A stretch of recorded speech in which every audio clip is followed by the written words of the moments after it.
Ha arrancado formalmente la temporada de clásicas y sí, la vida sigue igual. Vamos a verlo.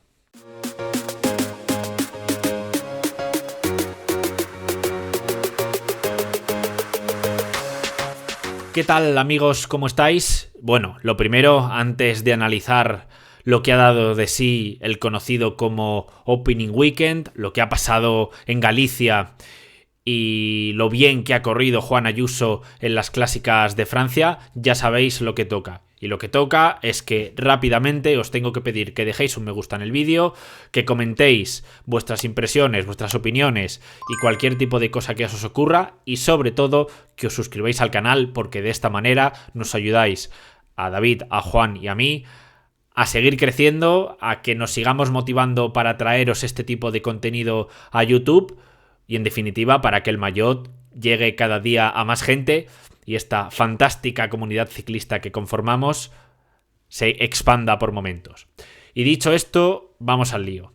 ¿Y el lío cuál ha sido? Pues el lío ha sido que hemos tenido una apertura de temporada de clásicas flamencas, porque ya se habían disputado algunas clásicas antes, evidentemente, pues preciosa, y que han tenido como protagonista pues al equipo que viene dominando en los últimos años iba a decir este tipo de clásicas y prácticamente todas las carreras en las que compiten, ¿no? Que es el Visma Lease Bike, mundialmente conocido como equipo Jumbo, que como sabéis ya no es patrocinador del equipo, pero sí que es cierto que en la parte trasera del maillot hay un circulito en el que mantienen la presencia de Jumbo como empresa fundadora.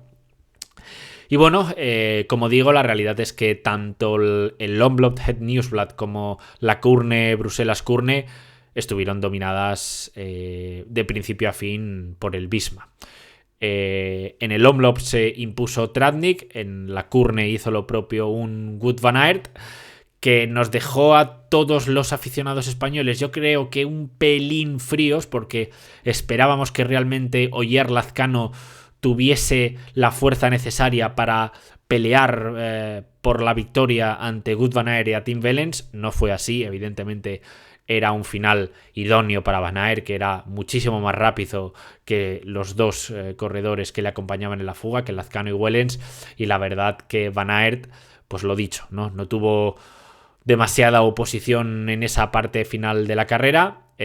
Los tres se marcharon en los tramos adoquinados, en las colinas, se entendieron a la perfección y durante prácticamente la última hora de carrera rodaron en solitario los tres, metiéndole cada vez más tiempo al pelotón, y cuando faltaba muchísimos kilómetros para la línea de meta, pues ya se veía que iba a ser una cosa que iba a quedar entre los tres, ¿no? Y al final pues Van Aert hizo prevalecer, ¿no?, su condición, una de sus condiciones, la de sprinter, para imponerse en línea de meta.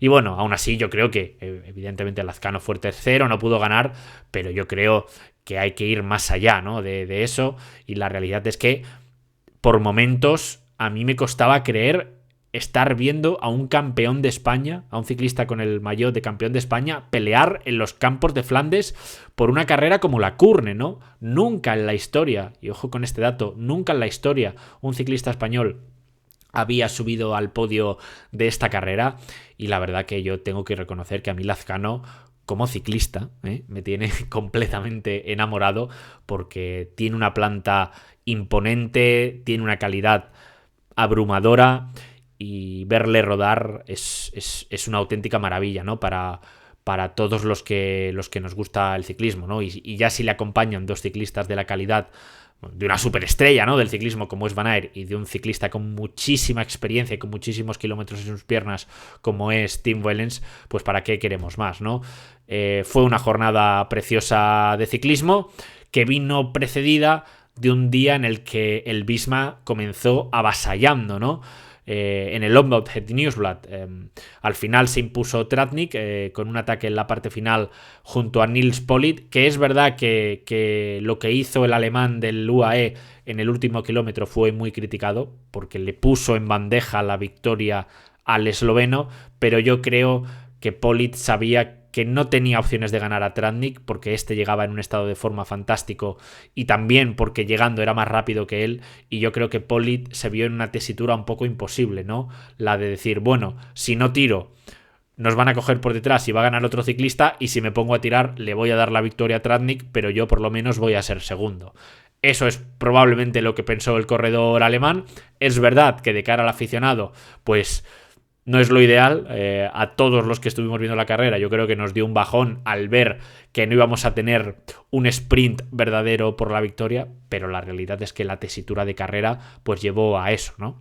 Cuando todo parecía, además, que los corredores que rodaban en cabeza, que en este caso eran Delí y los tres ciclistas del Jumbo, Laporte, Van Aert y Matteo Jorgensen, el ex corredor del Movistar, que debutaba en el Omloop con el Visma y que incluso atacó, ¿no? Y que cuando parecía que tenía piernas para aguantar en solitario, como hiciera el año pasado Dylan van Baarle, pues la verdad es que se vino un poquito abajo, y en el paso final por el Kappelmur y por el Bosberg, las dos colinas míticas, ¿no? Dos sitios de muchísimo significado para el ciclismo que han sido excluidos, por desgracia, del resto de carreras de Flandes por temas económicos y demás. Pues ahí se vino un poquito abajo, y para sorpresa de todo el mundo, o por lo menos para sorpresa de mí, el propio Iván García Cortina pegó un ataque en el Bosberg que seleccionó mucho al pelotón. No le sirvió para seleccionar demasiado o irse él en solitario, pero sí que es cierto que en ese instante acabaron de echarle el guante a Jorgensen. Y bueno, pues ya en los últimos kilómetros, que alguna vez ya hemos visto en el Umloop, en ediciones pasadas, pues que son muy nerviosos, muchísimos ciclistas que saltan del pelotón, y Tratnik, que había rodado, pues que parecía que había sido el tapado realmente, ¿no? Porque había sido el único Visma del grupo que no se...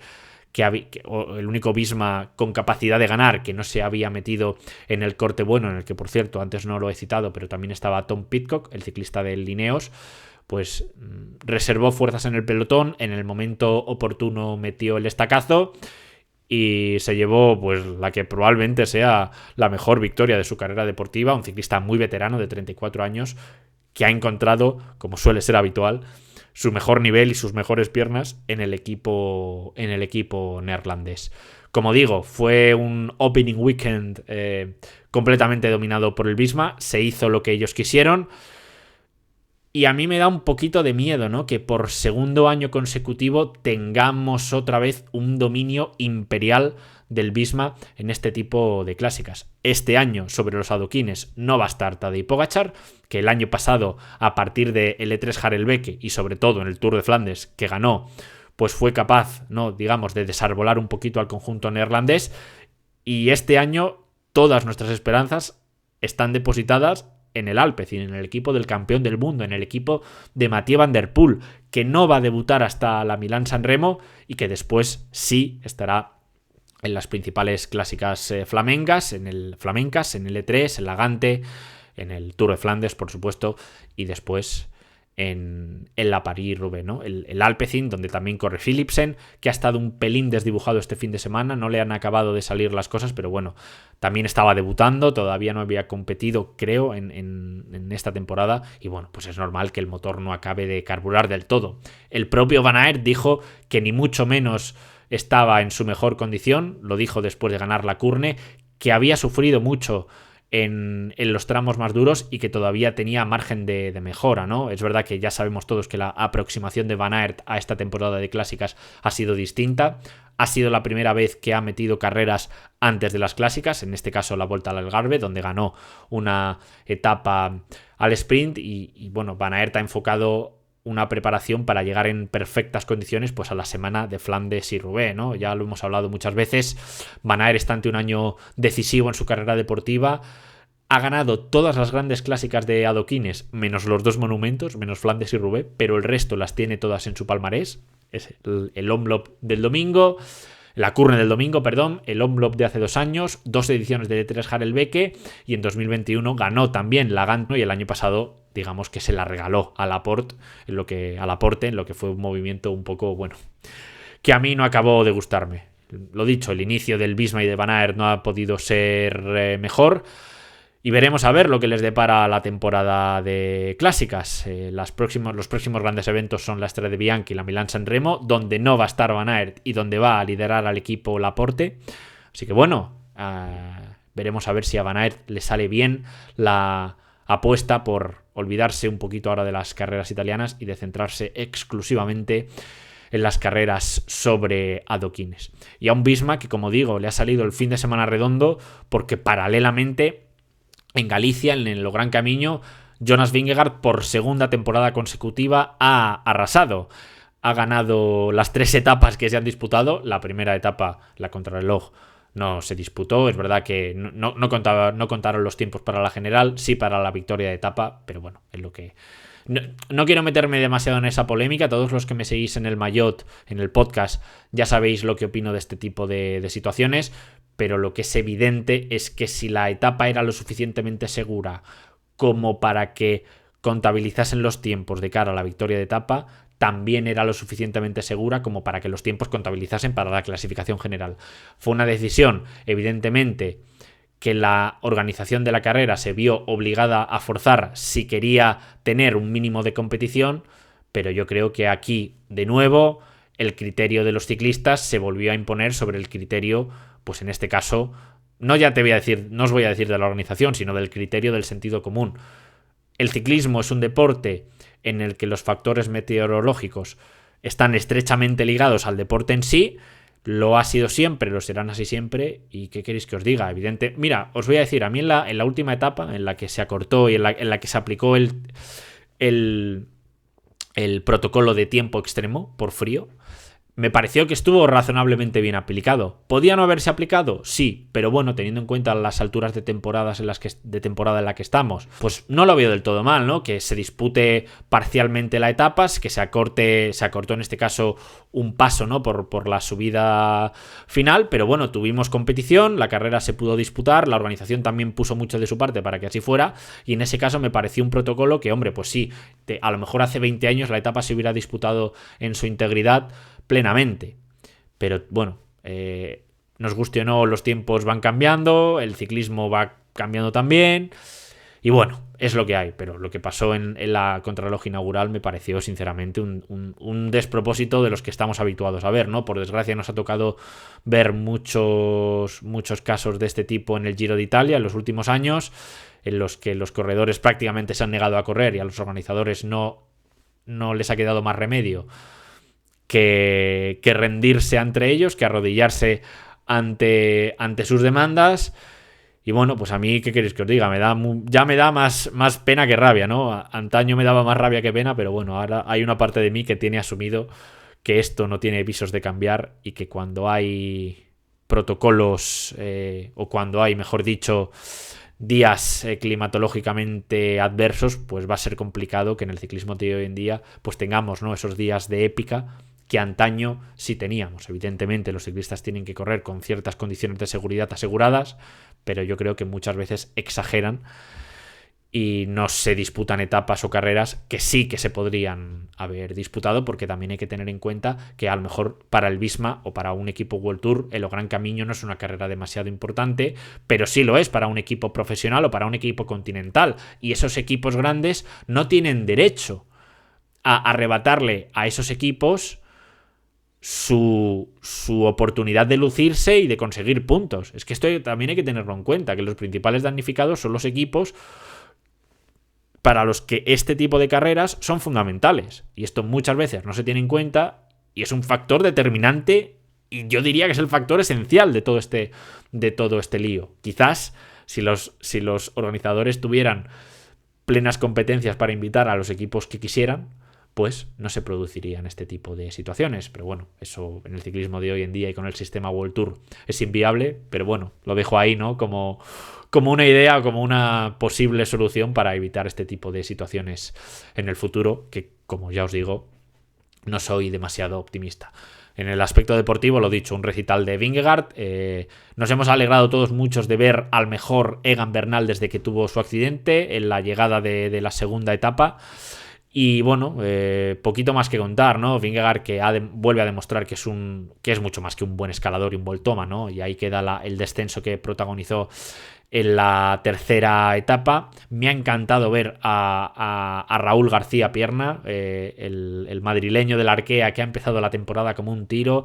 Estuvo fenomenal en la actual de Bessés, donde fue tercero. Ahora en el Gran Camino, en un terreno más duro, donde a él le había costado en el pasado, también ha estado muy bien. Y yo tengo muchísimas ganas de ver a Raúl García Pierna a lo largo de esta temporada. Y la verdad, y esto lo voy a hilar con las clásicas que se han disputado en Francia esta temporada, creo que los aficionados y periodistas españoles tenemos motivos para estar realmente contentos e ilusionados, ¿no? Porque Lazcano en Flandes lo ha hecho fenomenal y yo creo, sinceramente, que aspira a hacer grandes cosas ya este año en la temporada de clásicas. No voy a decir, ni muchísimo menos, que esté en condiciones de ganar Flandes o Roubaix, no lo voy a decir porque todavía no lo ha demostrado, le queda bastante para llegar a ese nivel, pero sí que creo que puede estar en los cortes decisivos, ¿no? En los grupos de los buenos y, ¿por qué no?, hacernos soñar. Eso sí me atrevo a decirlo. Creo que Lazcano está en una posición favorable para que en algún momento nos podamos ilusionar con alguna victoria muy importante por su parte. Por cierto, un Lazcano que acaba contrato con el Movistar, que yo sinceramente, evidente, Lazcano es seguro una de las joyas del mercado, seguro que tiene a 1000 equipos detrás. A mí me gustaría que se quedase en el Movistar. Ya perdió el conjunto español a Jorgenson el año pasado y creo que no pueden permitirse perder a Lazcano.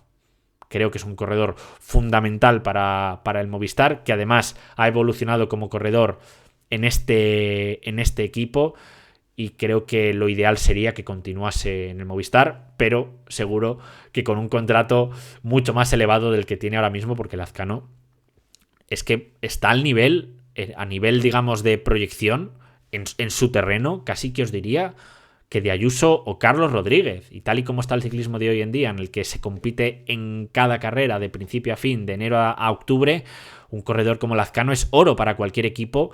Y yo estoy seguro de que el Movistar se va a volcar para intentar renovarle, y espero y deseo que renueve, y por muchos años, por el conjunto Movistar, porque creo que es el binomio perfecto, ¿no? Y en un equipo donde además Lazcano tendría el liderazgo absoluto para las clásicas, cosa que no sucedería si fichase por un conjunto belga, o como el no sé, por decir un equipo, como el Soudal o como el Alpecin.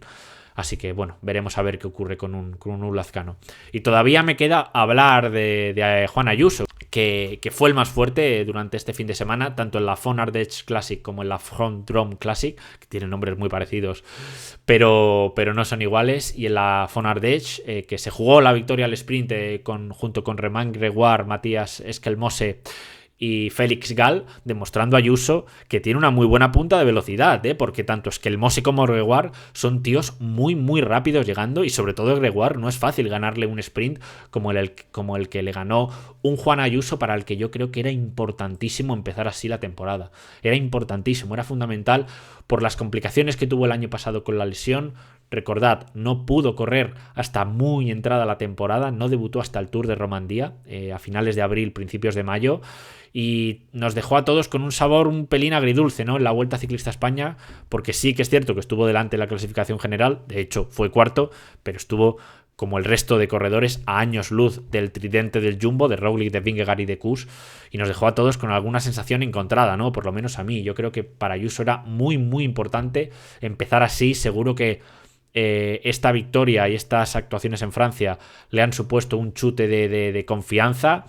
Ahora va a correr la Tirreno Adriático, donde yo creo que, bueno, evidentemente el favorito absoluto es Jonas Vingegaard, pero donde yo creo que Ayuso va a estar delante. Y como digo, ¿no?, es una temporada para él. Va a conocer el Tour de Francia, va a debutar en el Tour de Francia este año. Y como digo, además se le vio con ganas, se le vio atacando, no paró de atacar, no consiguió macharse en solitario, pero bueno, al final consiguió hacerse con la victoria, que es lo importante al fin y al cabo. Y al día siguiente, pues probablemente también fue el más fuerte, pero sí que es cierto que al estar su compañero Hirschi, que al final fue el que se llevó la victoria, pues el UAE jugó la baza táctica, atacó Hirschi y por detrás no acabaron de entenderse bien, y acabó ganando el suizo, ¿no? Ayuso hizo segundo, arrancó en la rampa final, en el último kilómetro, se marchó, pero bueno, fue su compañero el que ganó. Pero más allá de que fuera segundo, lo dicho, ¿no?, hay que quedarse con las sensaciones positivas y esperanzadoras que nos ha transmitido Ayuso en este fin de semana, que, como digo, ha sido fantástico para los aficionados como yo al ciclismo, ¿no? Porque es que es de un placer absoluto poner la tele a mediodía y ver a corredores pelear por carreras en medio de Flandes, entre cotas, adoquines, bosques, prados, en fin, es una maravilla, es el mejor ciclismo del año, es el ciclismo más romántico que hay, ¿no? Y esto no ha hecho más que empezar, ¿no? Hemos tenido ya el primer aperitivo, la primera toma de contacto con los adoquines, pero, como digo, todavía está por llegar lo mejor. Ahora estamos en una semana así un poco de transición, se disputa alguna carrera, alguna clásica italiana, Les Amis en Bélgica, pero bueno, como digo, hasta el sábado que se dispute la Strade Bianche no tendremos otro gran evento ciclista. Después el domingo arranca la París-Niza, el lunes la Tirreno-Adriático, por lo que nos adentramos en otra semana frenética de ciclismo. Y ya a partir de entonces llegarán las grandes clásicas, ¿no? La maravillosa San Remo y después E3, Gante, Flandes, Volta a Cataluña, etcétera, etcétera. Así que bueno, esto es un poco todo lo que os tenía que decir hoy y lo que os he comentado antes del vídeo. Dejar un comentario, dejar un me gusta, suscribiros al canal y bueno, pues escuchar el podcast, por cierto, que nunca lo decimos, pero no está mal decirlo. Podéis encontrarnos en todas las plataformas de audio, sobre todo en iVoox, pero también en Spotify o en iTunes. Y nada, por mi parte, poquito más. Que viva el ciclismo y que hasta el próximo vídeo. Si je m'endors, me réveillerez-vous, il fait si froid dehors, le ressentez-vous?